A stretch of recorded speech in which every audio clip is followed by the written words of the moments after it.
Ew, guys, what is up? Max in our Biomutant video, and today we're going over my endgame Psi-Freak like mage setup. Now I've got like 25 hours on this character. I've been having a blast. I know this game's getting a little mixed reviews. It is a little bit simple in its character build design, but I have been having a good time. And with this game not having any respec options or anything like that, it's really important to make good decisions along the road, especially if you're playing on the hard difficulty. So I wanted to share with you guys the best things to grab, the best abilities that I think, and yeah, give you guys some gameplay of Biomutant at the highest level. So if you guys do enjoy the video, be sure to drop a like, comment, and subscribe. And with that, guys, let's do this. All right, now let's talk about building a Psi-Freak. Now, we're going to start in the points page, and then we'll go over the perks and then the abilities. To start us off, I went full intellect right off the rip. When you get to pick your stats, I went all the way into intellect, and I didn't really have any trouble. At the early game, vitality can be a little hard until you get armor, but the green bars are showing what I'm benefiting from my things, and because I have so much armor, even though my vitality is low, I don't die to other enemies. Yes, I can get hit pretty hard, but the healing on the Psi-Freak is pretty insane, so I recommend speccing pretty much all your points into intellect. Now, one thing to note is critical chance does not affect your abilities. In fact, your abilities at the moment, at the time of making this video, cannot crit, period. The crit perk for the Psi-Freak is currently not functioning, aka this would be even doing even more damage if I could crit. However, my abilities can't. Hopefully that gets fixed in like a day one patch because I am playing before launch.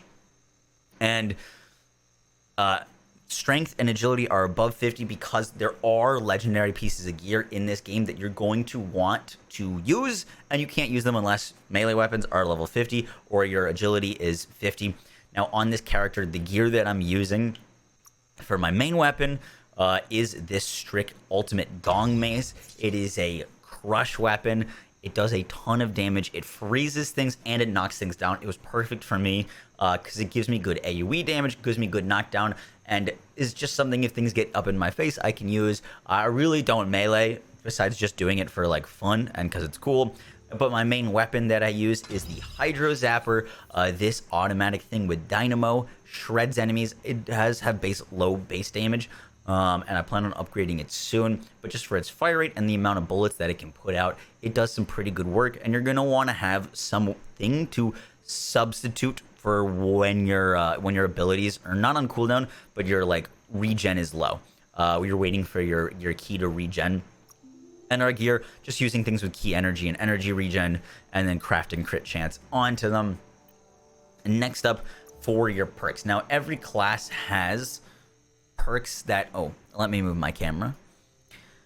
So every class has perks that are exclusive to that class. You've got Nocturnal, more intellect, key energy increased by 20%, power damage, have a 10% chance to crit, like I said, not working, Psi specs 10% more damage, and then brain drain. Brain drain is the bread and butter of Psi-Freaks. This is what allows me to not spec into any vitality. I haven't used any of my healing basically all game. 37, 25, 5. We are stacked on healing because of brain drain. Once you get to level 15, any damage of your spells are going to heal you for 20%, and there's no like cooldown. It's just 20% of your health. So like using this spark ability while I'm holding this down, I'm just instantly constantly getting up to full health because it ticks like multiple times every second, which is crazy. Really no issues on terms of like survivability as a Psi-Freak. I'm assuming they're probably going to be one of the higher survivability classes just because no other class has that kind of lifesteal. For our general perks, at the moment, I'm spec'd into Key Energize. After you use a successful special attack to replenish your key energy. Clip Tech, ranged weapons can fire more shots. Trigger Tech, ranged weapons at a reload time. Technician, ranged weapons attack speed. Gunsmith, ranged weapons have their attack damage increased by 15%. And then Perfect Reload.